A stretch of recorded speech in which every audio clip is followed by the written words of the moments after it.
السلام علیکم ورحمۃ اللہ وبرکاتہ۔ امید کرتی ہوں آپ سب بہن بھائی خیریت سے ہوں گے اور اللہ تعالیٰ ہم سب کے روزے ہمارے اعمال کو قبول فرمائے۔ میں نا بڑی روتلو ہوں تو اس لیے میری آواز شروع میں ہی رونے والی ہو جاتی ہے۔ ہاں میں وہی انسان ہوں جو وارث ماموں کے لیے بد دعائیں کرتی تھی، لیکن میں ابھی پیچھے ایک بچی کو بتا رہی تھی کہ وارث ماموں اپنی جھولی اٹھا کے راتوں کو دعائیں کرتے ہوتے تھے کہ چاند اسلام قبول کر لے، تو دعائیں کبھی رد نہیں جاتی۔ وہ دعائیں جو اللہ سے مانگی جاتی ہیں وہ دعائیں کبھی رد نہیں جاتی۔ میں نے اپنی 25 سالہ زندگی جو تھی وہ کرسچینٹی میں اچھی خاصی پریچنگ میں گزاری۔ میں چرچ میں پریچ کرتی تھی، کلام پیش کرتی تھی۔ ایک آپ کہہ لیں کہ کٹر مسیحی تھی میں، اور ایسی مسیحی تھی جو وارث ماموں کو یعنی بولنے نہیں دیتی تھی فیملی میں۔ جب مجھے پتہ چلتا تھا کہ آج وارث ماموں فلاں فیملی میں وزٹ کر کے گئے، میں اس گھر میں پہنچ جاتی تھی۔ اس سے پہلے کہ وارث ماموں کی باتیں ان کے ذہن پہ اثر کریں، مجھے خدا کا کلام پیش کرنا ہے، ان کے گھر پہ جا کے دعا کرنی ہے تاکہ شیطان اپنا کام نہ کرے، بیکاز میرے نزدیک وارث ماموں جو کام کر رہے تھے وہ شیطان کا کام تھا، کیونکہ وہ خداوند سے دور کر رہے تھے میرے لوگوں کو۔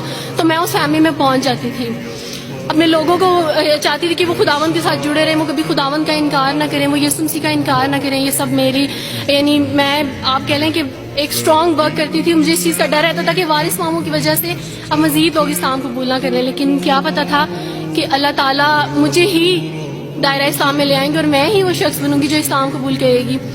CSS کر رہی تھی، میں نے BA کمپلیٹ کیا اپنا، اور اس کے بعد میں CSS کر رہی تھی۔ اس کے دوران اللہ تعالیٰ نے مجھے یہ توفیق دی کہ اسٹڈی آف ڈفرینٹ ریلیجنس کی کتاب پڑھنے کے دوران یہ سبجیکٹ جب میں پڑھ رہی تھی تو مجھے پتہ چلا کہ اسلام ہی خوبصورت مذہب ہے۔ اچھا آپ یقین جانیں وارث ماموں رمضان میں قرآن پاک ڈسٹریبیوٹ کرتے تھے اور راشن دیتے تھے، تو میرے بھائی کے ایک جہاں ڈیوٹی کرتے ہیں وہاں ایک انکل تھے، گارڈ تھے، ان کے لیے قرآن پاک لے کے ان سے رکھا ہوا تھا اور راشن بھی لے کے رکھا ہوا تھا، اور میں اس قرآن پاک کو نا چھپا کے اپنی سیف میں رکھتی تھی اور ڈرتی تھی کہ کسی دن میں اس کو کھول نہ لوں۔ اکثر ایک دو دفعہ پکڑا کہ کھول کے دیکھوں تو صحیح، کوئی نہ کوئی غلطی تو ہوگی نا اس قرآن میں بھی، یہ تو بڑی باتیں کرتے ہیں بائبل کے بارے میں، کچھ نہ کچھ تو ہوگا۔ لیکن اب یقین جانے ایک ڈر تھا کہ جس دن میں اس قرآن کو پڑھا میں اس قرآن کو اپنا دل دے بیٹھوں گی، اور وہی ہوا کہ جب میں نے قرآن پڑھا تو میں اس پر ایمان لائے بغیر نہیں رہ سکی۔ ایک رات وارث ماموں کو کال کی اور ان سے کہا کہ 2 بجے کا لگ بھگ ٹائم تھا، اور ان سے کہا کہ وارث ماموں مجھے آپ سے ضروری بات کرنی ہے۔ تو انہوں نے کہا کہ کیا بات ہے بیٹی، کوئی زندگی موت کی بات ہے؟ تو میں نے کہا کہ ایسے ہی سمجھ لیں، میں رو رہی تھی۔ تو انہوں نے کہا کہ سب خیریت ہے؟ تو میں نے ان سے کہا کہ بس بغیر کچھ کہے آپ مجھے کلمہ پڑھا دیں وارث ماموں۔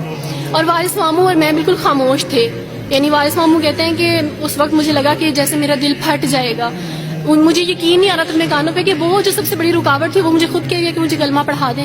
اور میں نے ان سے 5 منٹ کا یعنی اسپیس لی کال پہ، اور 5 منٹ میں نے دعا کی، لیکن اس کے بعد میں نے کہا کہ اگر میں حق پہ ہوں، سچ پہ ہوں، تو بس پھر خداوند اس کو ہو لینے دے۔ اور وہی ہوا، میں نے اسلام قبول کیا، اور سوچا تھا کہ CSS کمپلیٹ کرنے کے بعد فیملی میں اناؤنس کروں گی، لیکن اللہ تعالیٰ نے کچھ اور منصوبے بنائے ہوتے ہیں، انسان کے کچھ اور منصوبے ہوتے ہیں۔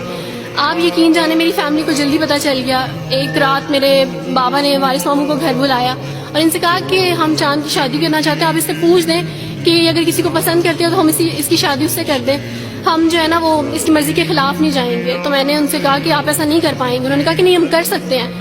مجھے یہ تھا کہ مجھے پچھتاوا نہ رہے کہ میں نے شاید اس دن پاپا سے بات کرتی تو پاپا مان جاتے۔ تو میں نے ان سے کہا کہ پاپا میں ایک مسلمان مرد سے شادی کروں گی، آپ ایسا میرے لیے کر سکتے ہیں؟ اگر آپ کسی مسلمان سے میری شادی کریں گے تو ٹھیک ہے، میں شادی کرنے کے لیے تیار ہوں۔ میرے گھر میں ایک سناٹا چھا گیا، اور اس خاموشی کے بعد جو ہے یعنی سب فیملی والے رونے شروع ہو گئے۔ انہوں نے کہا کہ آپ اپنے مذہب میں واپس آ جاؤ، لیکن یہ ہے کہ میں دین اسلام قبول کر چکی تھی۔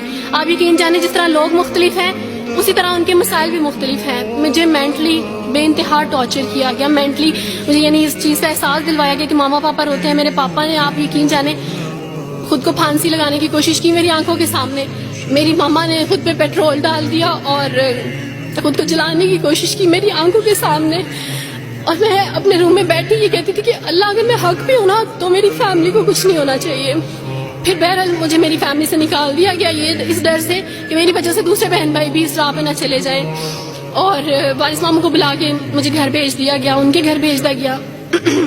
جب میں گھر سے آ رہی تھی تو وارث ماموں نے کہا کہ بیٹی اگر آپ کا کوئی سامان ہے تو آپ لے لیں۔ تو میں نے ان سے کہا کہ اس گھر سے صرف ایک ہی چیز میرے ساتھ جا رہی ہے اور وہ ہے میرا نام جو ماما پاپا نے مجھے دیا تھا. میں چاند رات میں پیدا ہوئی تھی اس لیے انہوں نے میرا نام چندہ رکھا تھا. بس وہ نام لے کے آئی. آپ یقین کریں ہمیں کہا جاتا ہے جبرن اسلام قبول کیا جاتا ہے. اسلام قبول کرنے کے بعد وہ جبر کیا جاتا ہے کہ آپ سوچ بھی نہیں سکتے. آپ کو اپنے ماں باپ سے ہی ملنے نہیں دیا جاتا. آپ کو اپنے ہی چھوٹے بہن بھائیوں کے پاس نہیں جانے دیا جاتا. آپ ہاسپٹل میں تھی ڈیلیوری کے ٹائم. آپ یقین جانے میرے پاس کوئی بھی نہیں تھا جو مجھے بیڈ سے اٹھا کے بٹھا سکتا. ایسے موقع پہ مجھے اپنے اپنوں کی ضرورت تھی لیکن میرے اپنوں کے جبر نے میری ماما کو مجھ سے دور رکھا. میرے بہن بھائیوں کو میرے کرسچن کولیگس نے ہی میری فیملی کو پریشرائز کیا کہ اس کو فیملی سے نکال دیں کیونکہ اگر آپ اس کو ملیں گے تو مزید لوگ بھی عبدالوارث کی طرح چندہ کی طرح اسلام قبول کریں گے. میں نا ہاسپٹل میں لوگوں سے کہتی تھی کہ مجھے بیڈ سے اٹھا کے بٹھا دیں. سیزیرین کے بعد میں اٹھ نہیں سکتی. میرا بیبی رو رہا ہے کوئی مجھے بیبی پکڑا سکتا ہے. آئیڈیا نہیں تھا ہاسپٹل میں کیا کیا لے کے جاتے ہیں. میرے پاس ایک ایسا دوپٹہ نہیں تھا جو میں چینج کر سکتی. ایسے موقعوں پہ آپ یقین جانے آزمائش اور جبر اسلام قبول کرنے کے بعد ملتا ہے. مجھے آپ سب سے توقع ہے, آپ سب اسلامک اداروں سے توقع ہے کہ اب آپ ہمارے لیے سٹیپ لیں. ہمارے اپنوں نے تو ہمیں چھوڑ دیا, انہوں نے جو ہمارے ساتھ جبر کیا اس جبر کے بدلے آپ ہمارے ساتھ نیکی کریں. اب آپ کیا سٹیپ لیتے ہیں نیو مسلمز کے لیے جن پر یہ الزام لگایا جاتا ہے کہ ان پہ جبر کیا جا رہا ہے. ہم پہ جبر نہیں, ہم پہ جبر اسلام قبول کروانے والوں نے نہیں کیا بلکہ جن کے گھروں سے ہم آئے تھے اسلام قبول کرنے کے بعد جبر تو ان کی طرف سے تھا.